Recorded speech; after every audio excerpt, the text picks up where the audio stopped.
Magandang araw po sa ating lahat. Narito po ang ating weather update.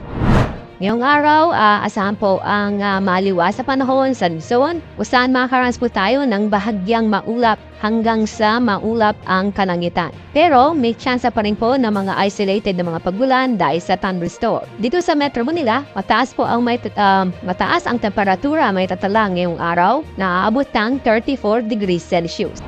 Damo tayo sa Visayas at Mindanao. Inyong makikita, maliwalas ang panahon ng inaasahan po natin sa Visayas at ganoon din po sa Mindanao. Kung saan makakaranas din ng bahagyang maulap hanggang sa maulap ang kalangitan. Pero may isolated namang pagbulan tayong inaasahan sa bandang hapon o gabi.